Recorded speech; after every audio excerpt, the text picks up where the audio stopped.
tudo bem, mas tão bonito. Como é que pode ser psiquiatra? Fica à vontade, meu irmão, está na sua casa. Obrigado eu. Bom, eu acho que nós deveríamos ver primeiro, o povo fala, que a Carolzinha tanto me advertiu, e eu acabei não mostrando. Vamos falar, o povo fala, eu falo junto. Creio eu que seja o medo de se relacionar em comunidade. Desde andar em público, num trânsito muito intenso de pessoas, até em comunicação também. Medo, sei, de convivência com as pessoas. A pessoa tem medo de falar em público, tem medo de conviver com o público, assim, com muita gente. É o medo de falar em público, de estar no meio de várias pessoas, alguma coisa assim.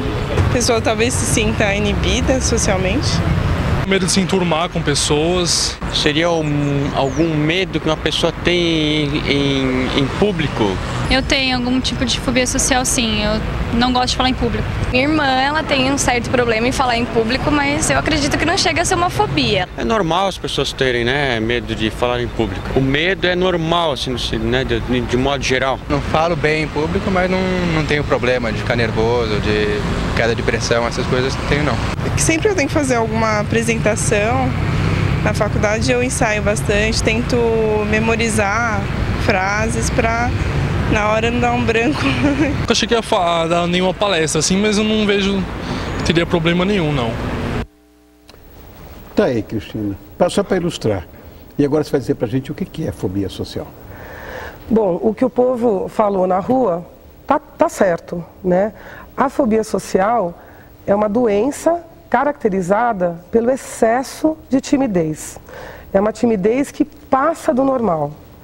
Quando a gente faz qualquer coisa na frente dos outros, um pouquinho de ansiedade, de nervosismo é normal. Certo. É até uma coisa absolutamente cotidiana, rotineira.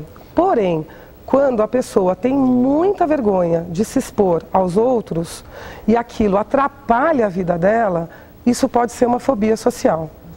A pessoa tem muita vergonha, muito medo de passar por situações onde ela vai se sentir embaraçada, com vergonha, que os outros vão estar julgando ela e ela vai ficar envergonhada, vai ficar vermelha, vai tremer, vai gaguejar e passar vergonha naquela situação.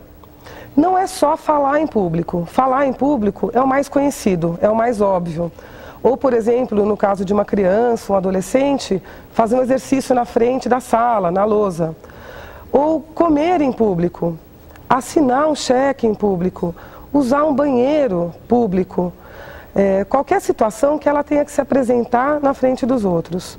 Quando a pessoa tem vergonha de uma ou duas situações, seria uma fobia social mais contida. Quando ela tem vergonha de qualquer coisa na frente dos outros, é uma fobia social generalizada.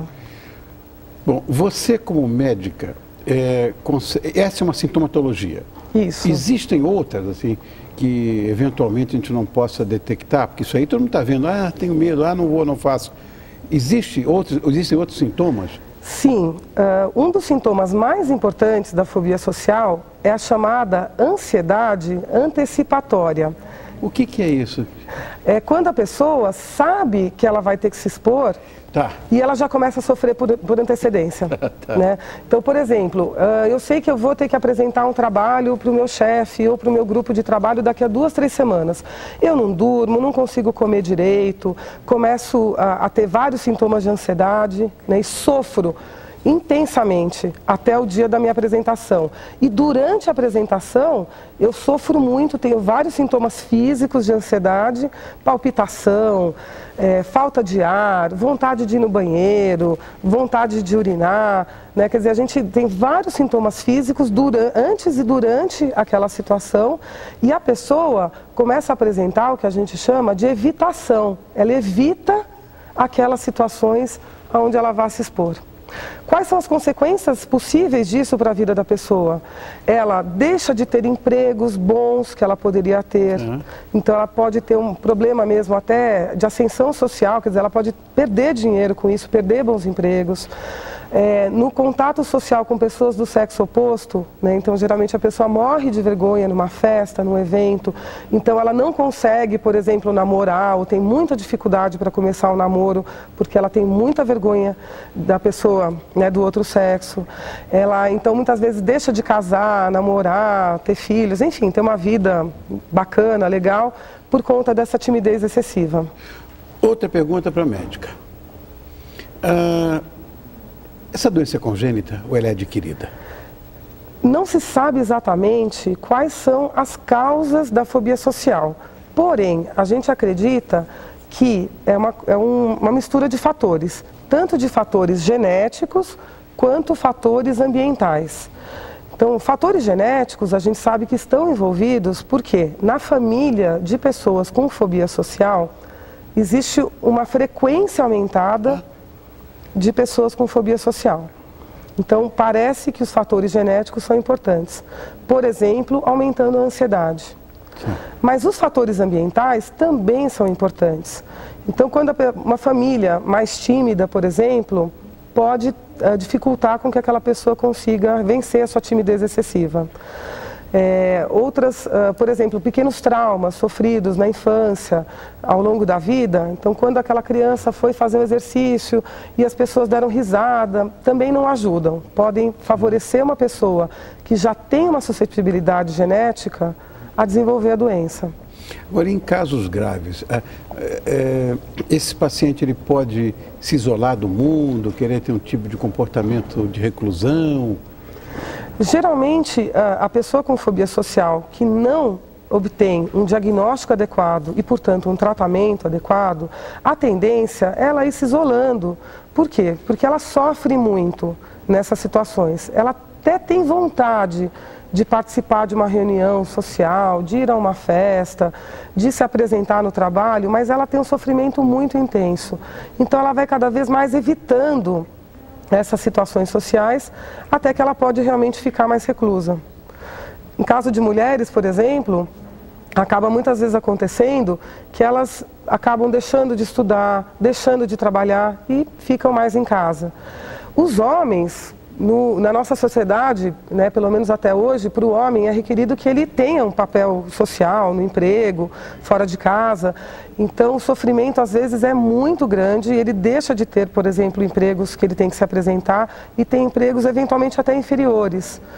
Mas muitas vezes o que acontece é que porque o homem tem essa pressão maior, ele busca tratamento com mais frequência.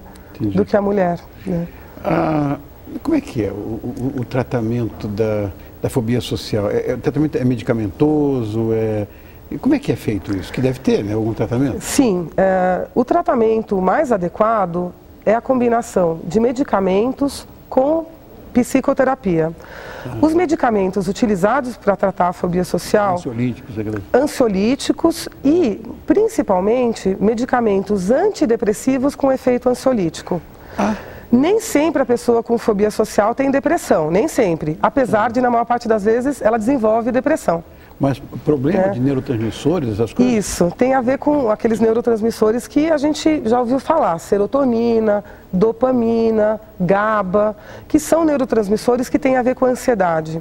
Então, os antidepressivos que agem na ansiedade ajudam a melhorar a ansiedade e, portanto, ajudam a melhorar a fobia social. Porém, o tratamento mais importante, essencial, é o tratamento de psicoterapia. Hoje em dia, a gente sabe que as técnicas comportamentais e cognitivas são as mais adequadas para o tratamento da fobia social. Por exemplo, por exemplo, o treinamento de habilidades sociais. Então, a pessoa vai treinar junto com o terapeuta essas habilidades. Ela vai fazer ensaios. Ela vai ensaiar no consultório do terapeuta aquelas situações a que ela vai ser exposta e aí quando ela vai treinando isso, quando ela for para fora do consultório, ela já vai um pouco mais confiante e mais segura pelo treinamento que ela recebeu. Técnicas de relaxamento que vão ajudar ela a melhorar a ansiedade naqueles momentos que ela tiver que se expor. Técnicas, por exemplo, também de respirar, de conseguir respirar para relaxar naquelas situações que ela tiver que se expor socialmente. Quer dizer que dicas simplistas não existem. Algumas dicas, né, que a gente pode dar é que assim, quanto mais a pessoa evitar situações, pior a fobia fica. Sem dúvida. Né? Sem dúvida. Então, pequenas exposições graduais